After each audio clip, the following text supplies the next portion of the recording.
Everyone, give it up for the ghost of Prince.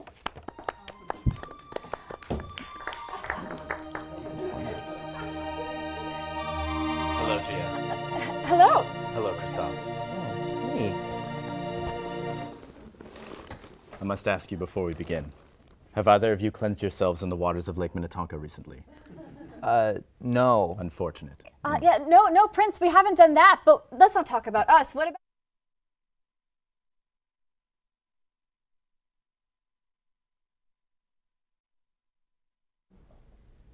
Coming up on UCF Nightly News, we have the inside look at what's been going on in the aftermath of President Dale Whitaker's resignation. And how students and faculty have been reacting. SGA elections are right around the corner, so stay tuned to hear what some of these candidates want to change about UCF. In sports, the Apollos look to keep their undefeated season intact. Nightly News starts now.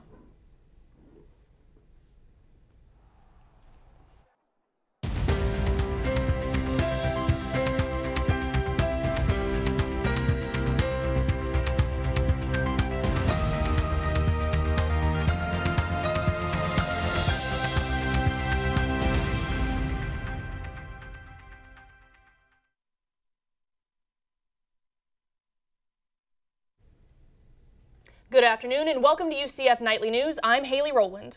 And I'm Chris Tran. Today is Friday, February 22nd, 2019. Joining us now at the desk is Nightly News' Dylan Lyons to discuss the news surrounding President Dale Whitaker.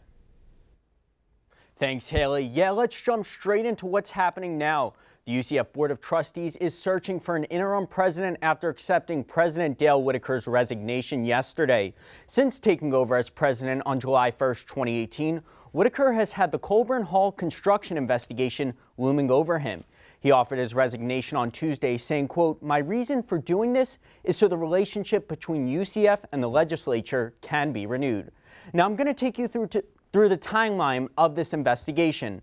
In September of last year, the university admitted to misusing state funds to build the new Trevor Colburn Hall. They used educational and general funds for the construction project, but rules outlined by the Board of Governors do not allow for that. The state auditor informed the BOT about the funding mistakes. After receiving the news, the BOT hired an independent law firm. That same month, former UCF Chief Financial Officer Bill Merck resigned at the request of Whitaker. Merck accepted, quote, "full and immediate responsibility" at the time. In January, the BOT received the full review after a 3-month investigation by the firm. Whitaker terminated 4 UCF administrators after the review was made public. This controversy has impacted Whitaker's presidency and led to his decision to resign. But it hasn't stopped Whitaker from making an impact on the campus.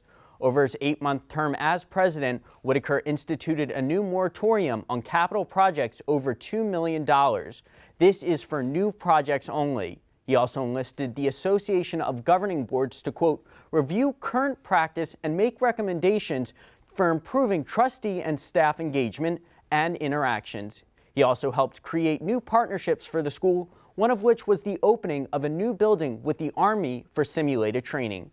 The trustees are working on negotiating an exit package with Whitaker. We will update you on that as soon as we get the details. For the time being, UCF Vice President for Partnerships and Chief Innovation Officer Thad Seymour will serve as interim president. Now, after the UCF BOT meeting yesterday, news broke that the University of Florida is launching an investigation for similar claims. According to the Gainesville Sun, UF misused more than $3 million combined on 2 buildings. We will make sure to follow this new development to see what the outcome of this investigation shows. That's all I have now. Make sure to follow us on Twitter at UCF Nightly News to stay up to date on information relating to the interim president search and the exit package for Whitaker. Back to you, Haley and Chris. Thanks, Dylan. We'll continue to keep you updated as this story develops. The Board of Trustees held an emergency meeting yesterday to discuss the offered resignation of Dale Whitaker. Nightly News reporter Zachary Winicky tells us how it all went down. I vote yes to accept his resignation. That was the decision the Board of Trustees made about Dale Whitaker's future at UCF in an emergency meeting yesterday. The board extended the normal 15 minutes for public comments to an hour and a half, and the capacity crowd used nearly all of it. Us, the students, have come today to show who we stand for, our president. Whitaker's family delivered messages to the board that were followed by a standing ovation.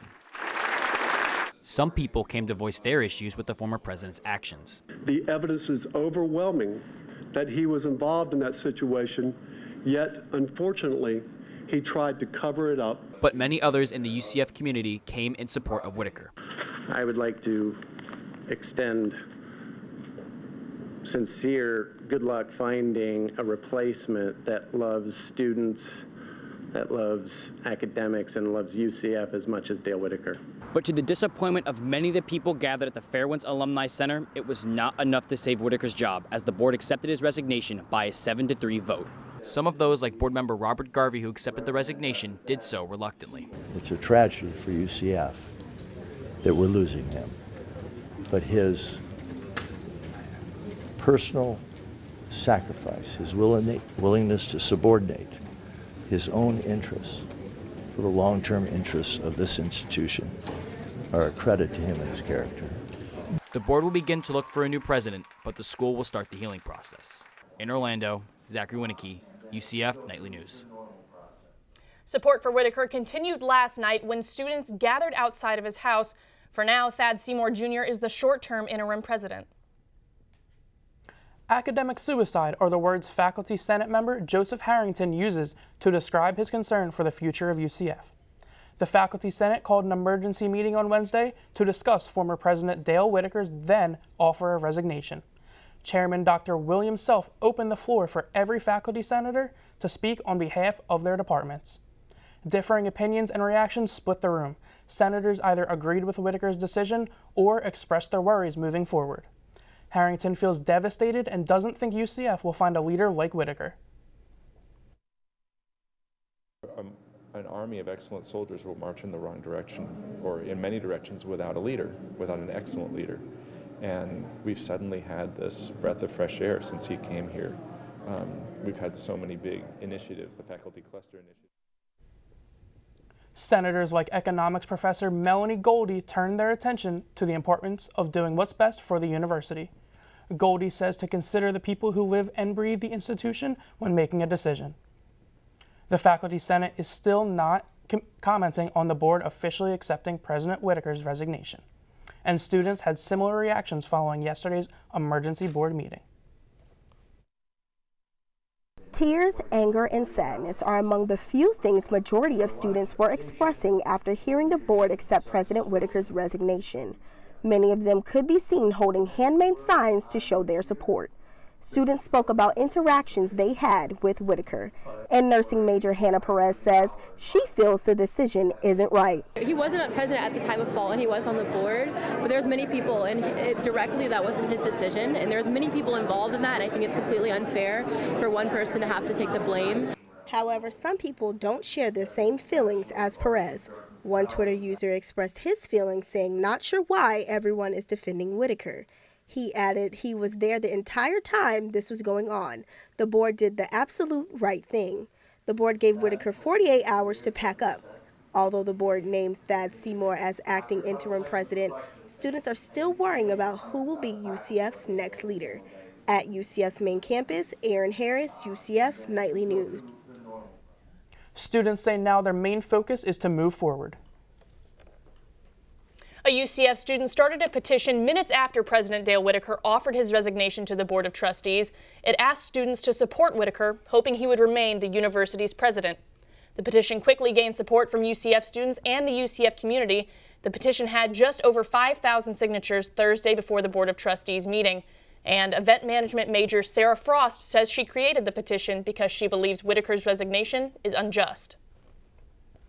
I've seen them make a difference, and I figured it as a way to just rally the students, and even if they couldn't be here, there was support in numbers that, physical or not physical, they left their words of support and reasons why they wanted him here. The petition gained the attention of the Whitaker family. President Whitaker's daughter, Erin, quoted Frost in a tweet thanking her for the support. Several questions lie ahead for UCF after President Whitaker's resignation. VP for Partnerships and Chief of Innovation Officer Thad Seymour will now serve as UCF's short-term acting president. The Board of Trustees will be searching for a new long-term interim president as well as an official permanent president. The Board of Trustees announced during their meeting Whitaker would have 24 to 48 hours for his resignation to take effect. Chris, I didn't see a single cloud this morning when I was driving to campus. Me either. It seems like it's going to be a pretty nice day. Zach, what can you tell us about the conditions outside? Thanks, Chris and Haley. It actually is shaping to be a very nice day. We have a very mild temperature right now. We have 81 degrees. Humidity not too bad, 68 degrees. Some lightish winds coming out to south, 8 miles per hour, and no chance of rain today. So if you have plans outside, that's a full go. I'll have more later on the show about the next 5 days. Back to Haley and Chris at the desk. Coming up, what a few of the SGA presidential candidates had to say about current issues within the UCF community. We'll hear about the candidates' goals and what changes they hope to bring to UCF.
Nightly News reporter Dylan Lyons sat down with the SGA presidential and vice presidential candidates Kyler and Madeline to discuss their campaign, as well as issues surrounding the campus, including President Dale Whitaker's resignation. Our vision and our mission highlights, three very important values, that being service, authenticity, and equity. And we want to enhance the overall student experience so that when someone leaves here, when someone graduates and becomes an alumni of our great UCF, that they feel empowered, that they feel fulfilled, and have a great sense of pride about their institution. And what do you guys think sets you apart from the other candidates in this election? Combine all the ideas that we've gained through the past 3 years and show what we can do as a president and a vice president. And I think that's like the true sign of a growth and as a leader, if you can implement the change that you want to make. When it comes to the safety of our students, we are definitely most concerned with that. Everything is, of course, I think of equal importance, but we always have to address the safety. Kyler and Madeline say they will bring a lot of experience to SGA, both serving their past 3 years here at UCF. Running against the pair is Antoine and Darby. They also sat down with Dylan Lyons to make clear why they started their campaign. They say one of their goals is to create more transparency between SGA and students. A lot of our platform points have to deal with getting more students involved in a lot of different processes that we have going on in SGA. So for example, we want to make sure that we advertise open seats on committees for student at-larges. A lot of the things that, you know, UPD wants or that students want regarding safety, it costs a lot. So they're obviously going to need funding for that, and SGA has potential to help alleviate that burden to make sure that students do feel safe on campus. So what do you guys think separates you from the other candidates in the race right now? This isn't just Antoine and Darby's campus. We are a Knight Nation. We want to hear from everybody. We want them to have as much say in their campus as they can. We just want to make sure that, you know, this is a campaign that is empowered by the student voice and that kind of influences everything we do. So as far as like funding goes, we want to make sure that we actually do a survey that kind of assesses where students want their funding to go. Antoine and Darby are both very active members of the UCF community and say they serve for the students. Next week, we will spotlight the final 2 pairs of candidates in the campaign. While some students are focused on upcoming SGA elections, a unique set of students are more focused on obtaining their undergrad degree, while a traditional college education is found in a classroom or lecture hall. For these students, a college education is found behind prison walls. The Florida Education Prison Project is an opportunity to bring a college education to incarcerated people. The project originally kicked off in 2017, but it is beginning to gain momentum, with Orlando having one of the highest incarceration rates in the nation. Dr. Carrie Watson is eager to offer college courses. However, Dr. Watson needs some help to reach these goals. They're really interested right now in an art class, so I'm taking up a collection of art supplies from our faculty and students so that we can have a drawing and painting class in the prison, hopefully coming up in the next year. Along with art education, Dr. Watson is working on introducing history, theater, and science into the program. While only classes are currently offered to men at the Central Florida Reception Center, Dr. Watson hopes to raise awareness about the issue. The Florida Prison Education Project is currently collecting book donations throughout the semester. Coming up, learn more about one of UCF's newest doctorate degrees. And find out when you'll need an umbrella this week with your 5-day forecast.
All month long, we've been recognizing influential African Americans in our community. That's right. Shania, who was our last Black History Month spotlight? Thanks so much, Haley and Chris. Our final Black History Month spotlight shines light on one of UCF's leading pioneers in diversity and inclusion. Today, we are highlighting one of the first African Americans to hold a faculty position at UCF, the late Dr. John T. Washington. Washington was much more than a professor to his students. Mr. Washington was an activist, community leader, and minister. He sought out other ways to demonstrate support for his students and the community. Washington was instrumental in the development of the Office of Equal Opportunity and Affirmative Action, the African American Student Union, and the Office of Multicultural Academic and Support Services. UCF honored Mr. Washington with an area on campus named after him, also known as the Breezeway. If you are in the UCF area and eager to get more involved or knowledgeable about Black History Month, here are some events to check out. On February 23rd, MSC will host Bangers and Brunch from 12 to 3 p.m. And on February 28th, the Black History Month closing ceremony will be held in the Student Union Room 218 from 11 to 2. You can stay up to date with more events with us nightly at night. Reach us at our Twitter, UCF Nightly News. Sorry about that, guys. Thank you so much. Now back to you, Haley and Chris at the desk. UCF is going back to its roots and is expanding their space program, starting in the fall. You can earn a doctorate in aerospace engineering. With this new doctoral program, UCF will be connecting students directly with the space industry. Companies like SpaceX, Northrop Grumman, and Space Florida all have operations in Florida that students can be connected with. Students will also be able to spend their entire secondary education here rather than going to a different school to finish their doctorate. This program is really about not just doing research that's specialized. A lot of people think that a PhD program is something so specialized that it doesn't open much doors except one or two. The program will be more central focused and geared towards innovation. Students will be placed in more real-world situations with employers in the space industry. In the last 2 years, there have been close to 150 new HIV diagnoses in Orlando. Nightly News reporter Rachel DeChico tells us how UCF researchers are working to improve care quality for reactive patients. UCF researchers say they're trying to pinpoint exact locations where HIV patients are being discriminated against. This is the next step in an ongoing study by Dr. Krista Cook at UCF's College of Nursing. Researchers at UCF say the study is important. Orlando is in the top 10 cities for new HIV diagnosis in the nation. Cook says stigma is the reason people don't get tested for HIV. When I do the analysis and I realize that people are still reporting being discriminated against from providers. Miracle of Love director Angus Bradshaw says it's about status. People tend not to think about the stigma when it comes to sexual activity, but there's definitely still a stigma that's attached to being positive. Employees at Miracle of Love say everyone should be tested on a regular basis. In Orlando, Rachel DeChico, UCF Nightly News. Both UCF and Miracle of Love offer free HIV testing during the week. All you need is a valid state ID.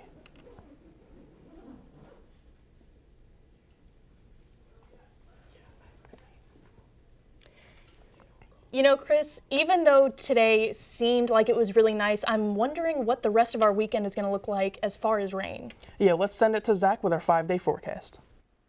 Thanks, Chris and Haley. We're going to take a look around the state real quick. It's going to be in the mid to low 80s all over the state and then heading into the lows. In North Florida, it's going to be in the mid to low 60s. Heading down south, it's going to get into the 70s.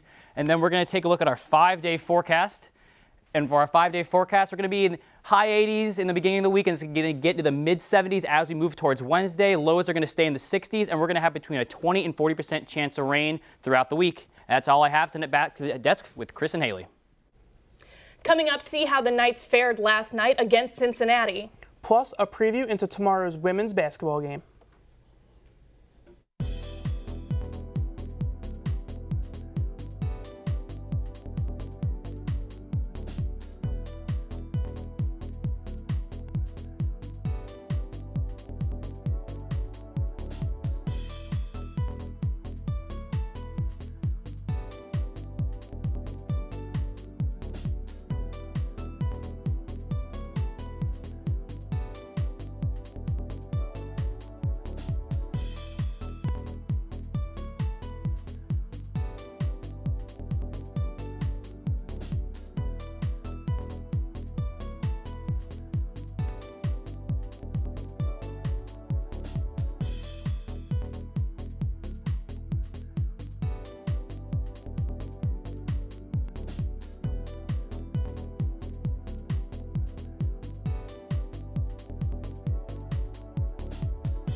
Good afternoon, Knights fans. I'm Jeremy Brenner. Let's see what's happening with UCF sports this weekend. On Saturday, the Orlando Apollos are back in action at Spectrum Stadium. The team will take on the winless Memphis Express. The undefeated Apollos beat the San Antonio Commanders last Sunday 37-29 in the Alamo Dome and now sit at 2-0. The Apollos hold multiple records after the first 2 weeks. Wide receiver Charles Johnson dominates the league, averaging a league-best 5.6 yards per route. The team also leads the league in scoring at 38.5 points per game. Kickoff is at 8 p.m. UCF baseball battles number 22 Auburn this weekend. The Knights look to stay undefeated in a 3-game series against the Tigers. The teams meet for the first time since UCF lost to Auburn in the first round of 2017's playoffs. The Tigers come in at 4-1 with a loss against Georgia Southern. Senior Grant Sherman starts for the second time this season as the offense is on the rise, led by Dalton Wingo and Ray Alejo after struggling earlier in the season. The first pitch is set for tonight at 6 p.m. UCF men's basketball is in its home stretch of the regular season. UCF faced a tough test against Cincinnati last night. The Knights fell short 55-50 to the Bearcats. Aubrey Dawkins scored a team-high 18 points, but the team struggled mightily in the first half. The Knights turned the ball over 15 times and put just 18 points on the scoreboard. UCF turned the corner in the second half with a 22-6 run, but the Knights could not seal the deal. The team will look to bounce back Sunday at home against SMU. Tip-off is at 12 noon. The women's team is preparing for its penultimate home game against the Temple Owls tomorrow. The Knights are coming off of a 57-49 win on Wednesday against the Wichita State Shockers. The Owls are coming off of a tough 1-point loss to the SMU Mustangs on Wednesday. The 5-7 Owls are planted in the middle of the AAC standings, while the Knights sit comfortably in second place at 10-3. UCF swept Temple last season and won by 30 in the Owls' last trip to CFE. Tip-off is set for 2 p.m. tomorrow. That's all the time we have for sports. Back to Haley and Chris at the desk. Thank you so much for watching us today. That's all we have for today. Thanks for watching. We'll be back here next week.